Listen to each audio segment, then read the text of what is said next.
Assalamualaikum warahmatullahi wabarakatuh. Kami dari kelompok 3 yang beranggotakan Anggun Febi Nurmalasari dan Ellen Widimulia akan menjelaskan materi tentang fungsi dan ruang lingkup dalam administrasi pendidikan, mata kuliah administrasi dan supervisi pendidikan.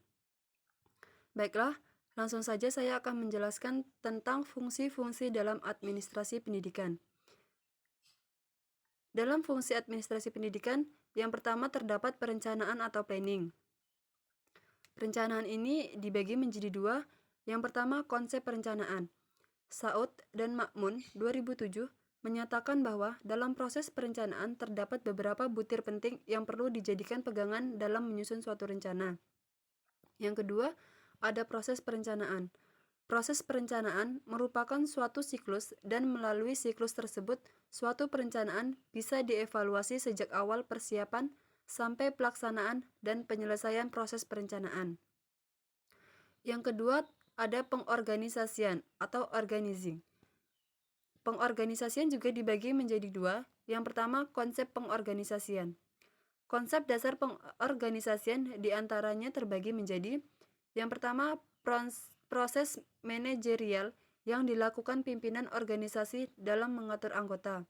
Yang kedua, alokasi pekerjaan. Dalam hal ini dilakukan perincian tugas-tugas besar ke dalam tugas-tugas kecil. Yang ketiga, pemberian tanggung jawab dan wewenang dalam bentuk deskripsi kerja kepada para anggota. Yang kedua, ada proses pengorganisasian. Fatah 2008 menyatakan bahwa dalam pengorganisasian terdapat beberapa tahap.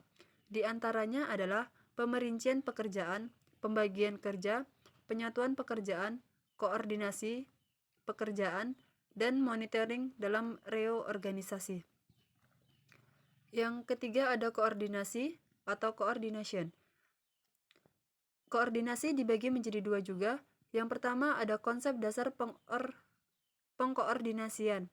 Menurut Stoner 2011, coordinating atau pengkoordinasian merupakan salah satu fungsi manajemen untuk melakukan berbagai kegiatan dengan menghubungkan dan menyelaraskan pekerjaan bawahan sehingga terdapat kerjasama yang terarah.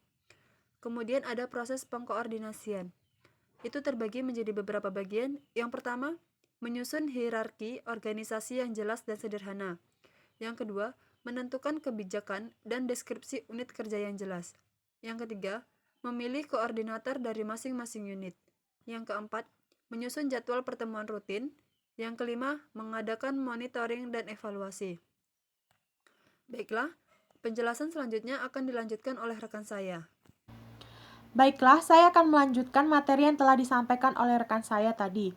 Materi yang keempat dalam fungsi administrasi pendidikan adalah pengawasan. Yang kelima, pengarahan. Yang keenam, penilaian. Keterangannya, yang dimaksud dengan pengawasan adalah usaha pimpinan untuk mengetahui semua hal yang menyangkut pelaksanaan kerja, khususnya untuk mengetahui kelancaran kerja para pegawai dalam melaksanakan tugas mencapai tujuan. Yang kelima, pengarahan. Pengarahan adalah suatu usaha yang dilakukan oleh pimpinan untuk memberikan penjelasan, petunjuk serta bimbingan kepada orang-orang yang menjadi bawahannya sebelum dan selama melaksanakan tugas. Yang keenam, penilaian. Evaluasi sebagai fungsi administrasi pendidikan adalah aktivitas untuk meneliti dan mengetahui sampai di mana pelaksanaan yang dilakukan di dalam proses keseluruhan organisasi mencapai hasil sesuai dengan rencana atau program yang telah ditetapkan dalam rangka pencapaian tujuan pendidikan.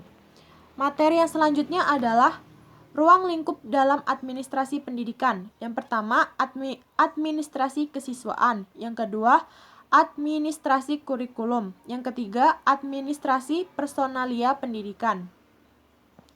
Penjelasannya, administrasi kesiswaan bertujuan untuk mengatur berbagai kegiatan dalam bidang kesiswaan agar kegiatan pembelajaran di sekolah dapat berjalan lancar, tertib dan teratur, serta mencapai tujuan pendidikan sekolah.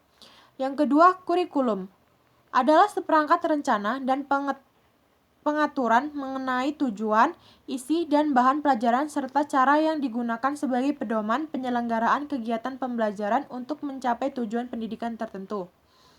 Yang ketiga, administrasi personalia pendidikan.